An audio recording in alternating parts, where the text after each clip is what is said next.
अस्सलाम वालेकुम लिब्राज, मैं हारिस अज़मी प्रोफेशनल एस्ट्रोलॉजर आपकी खिदमत में हाज़िर हूँ इस हफ्ते की बड़ी इन्फॉर्मेशंस लेकर। हफ्ता बड़ी चेंजेस का है, पॉजिटिव चेंजेस का है, सब बयान करता हूँ। मरकरी आपके यहाँ 10th हाउस में था। इस हफ्ते 12 अगस्त को ईद वाले दिन ये आपके 11th हाउस में दाखिल हो जाएगा। खुशखबरियाँ क्या, 11th हाउस में दाखिल होने से आपको क्या मिलेगा लिब्रास? 11th हाउस इंक्रीज़ करता है हर तरह की स्ट्रेंथ को, रिवॉर्ड स्ट्रेंथ को। मतलब जो काम आप कर रहे थे उन कामों में अब ज़्यादा गहराई से दिलचस्पी लेकर इंक्रीज़ करेंगे, नए कामों का आगाज़ करेंगे, दोस्तों की सपोर्ट मुयस्सर आएगी। आपको जो फ़वाइद हैं वो दो आपके टूल ऑफ सक्सेस साबित होंगे। एक आपका तर्ज़ गुफ्तगू और दूसरा टूल ऑफ सक्सेस होगा आपकी डीप थिंकिंग या स्ट्रॉन्ग मेंटल एबिलिटीज़। इन दोनों स्ट्रेंथ से जो कामयाबी है वो तवक्कुआत के मुताबिक भी होगी और तवक्कुआत से कुछ बढ़कर भी होगी। इस कामयाबी का ताल्लुक मटेरियल सेक्टर से भी है और इस कामयाबी का ताल्लुक ज़िंदगी के दो दीगर शोबों से भी है। जिस 11th हाउस में मरकरी आपके यहाँ दाखिल हुआ है, इस 11th हाउस में 3 सितारे इस मरकरी को ऑलरेडी वेलकम कर रहे हैं। एक सन मौजूद है, एक आपका रूलिंग प्लैनेट वीनस मौजूद है और एक मार्स मौजूद है। तो इन ग्रुप ऑफ 4 स्टार्स की वजह से कई शोबे के लिब्रास को फ़ायदा होने जा रहा है। अगर सियासतदान लिब्रा है तो ल्यू की सन की आपके 11th हाउस में होने की वजह से कुछ बिग डिसीजन सडनली आपको लेने पड़ेंगे आइंदा एक हफ्ते के अंदर अंदर। हो सकता है कि वो आपके मूड के मुताबिक भी ना हो। अगर आप लीडर ऑफ द हाउस हैं, अपने घर को चला रहे हैं, तो वहाँ पर भी ऐसा हो सकता है कि आपको अपनी तबीयत से हटकर, अपनी रूटीन से हटकर कुछ बिग डिसीजन लेने पड़े। उन बिग डिसीजंस पर इब्तदाई तौर पर थोड़ी नुक्ताचीनी होगी, लेकिन बाद में आप ही सही साबित होंगे। फिर वीनस आपके 11th हाउस में, दोस्तों की तरफ से आपको बहुत ओब्लाइज किया जाएगा। दोस्त आपके हर काम के लिए पेश रहेंगे। दोस्तों के रिसोर्सेज आपके काम आ सकेंगे। आपकी प्लानिंग दोस्तों के काम आ सकेगी और इसी तरह इनामी स्कीमों से भी फ़वाइद हासिल होंगे। मरकरी के ज़्यादातर एडवांटेजेस ज़हनी नौइयत के होते हैं, जिसमें आपकी समझ बूझ, आपकी नॉलेज, आपका फोकसिंग एबिलिटी, आपकी कुव्वत हाफ़ज़ा, इस तरह के फ़ायदे। और उसका ताल्लुक 11वें घर से जो सडन गेंस का हाउस है। 12 तारीख को सिर्फ मरकरी ही आपके 11th हाउस में नहीं आएगा, जबकि जुपिटर भी अपनी रेट्रोग्रेशन तोड़ देगा और वो डायरेक्ट फॉर्म में आ जाएगा, स्टेबल हो जाएगा। उसकी स्टेबिलिटी आपके 3rd हाउस में है। उसका ताल्लुक डायरेक्टली अजीज़ व अकारब से बनेगा, सेविंग से बनेगा, बिलीव से बनेगा, नॉलेज से बनेगा।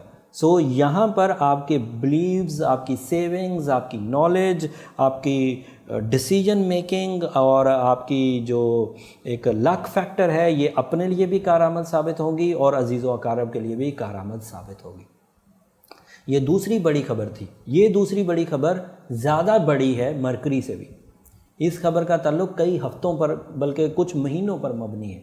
इस साल इसने पूरे, अब बाकी मानदा 2019 के जितने भी दिन हैं उसमें इसने 3rd हाउस में अब डायरेक्ट ही रहना है।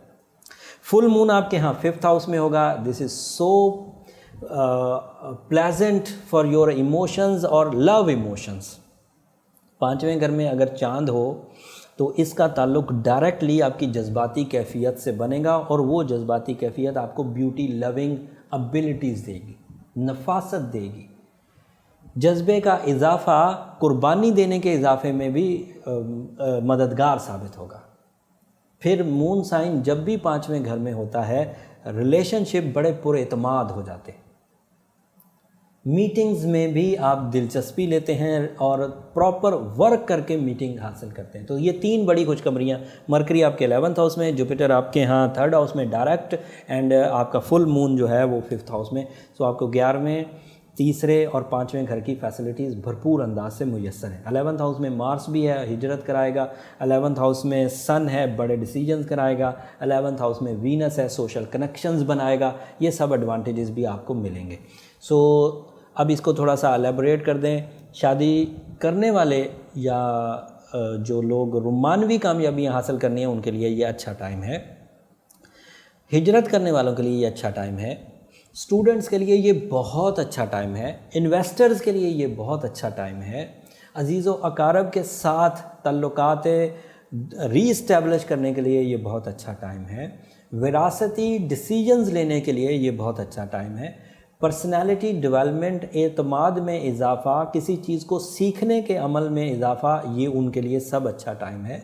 फिर उसके अलावा अपनी ज़ाती नौयत की ख़राबियों को दूर करने के लिए ये अच्छा टाइम है। Short term travellings and short term investment, उनके लिए ये अच्छा टाइम है। इतनी चीज़ें इस वक्त प्लस चल रही। इन प्लस चीज़ों में आपको मोहतात रहने की ज़रूरत है। छोटी सी खबर देकर, क्लू देकर, फिर इसे अगले हफ्ते के लिए पेंडिंग छोड़ते हैं। जो सितारे इस वक्त 11वें हाउस में हैं, इन्होंने अगले हफ्ते 12वें घर में चले जाना है। एंड यू नो 12वां घर जो है वो गुरूब एरिया है, वहाँ पर आपको कुछ डिफ़िकल्टी हो सकती है। ये खबर पहले देने का, एक हफ़्ता पहले देने का मतलब ये था कि आप जो काम इस हफ्ते पूरे कर सकते हैं, उनको तकमील या फिनिश लाइन दे सकते हैं, वो इस हफ्ते दे लीजिए। अगले हफ्ते आपको शायद कुछ बैक फुट पर आना पड़े।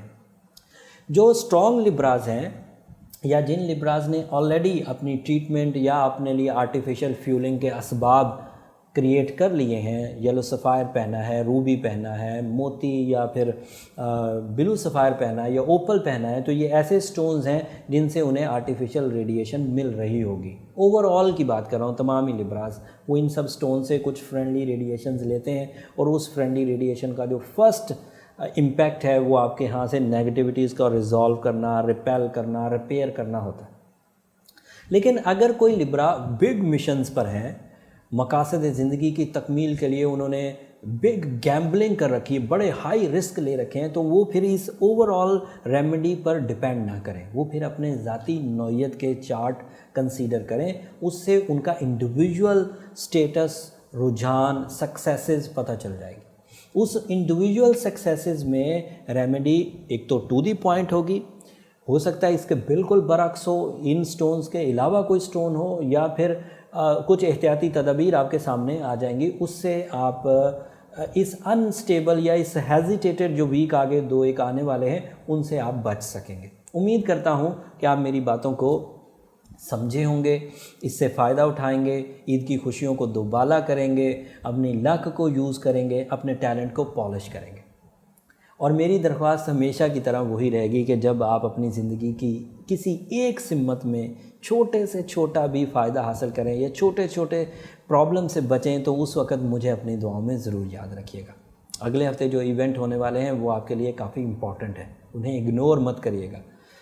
अगले हफ्ते की वीडियो और तफसील से बनाऊंगा। इस वक्त मैं भी काफ़ी मसरूफ़ चल रहा हूँ, ईद के भी सीज़न्स हैं, इबादत का भी सीज़न है, फिर मुझे प्रोफेशनल लाइफ को भी देखना होता है, अपनी वीडियो भी आपके लिए बनानी होती है, तो वीडियो को शॉर्ट रहने देता हूँ। अगले हफ्ते तफसील से बनाऊंगा। छुट्टियों में मुझे टाइम मिला तो तफसीली वीडियो इंशाल्लाह आपकी खिदमत में पेश करूँगा। जाते जाते चैनल को ज़रूर सब्सक्राइब कर लीजिए। अल्लाह निगहबान।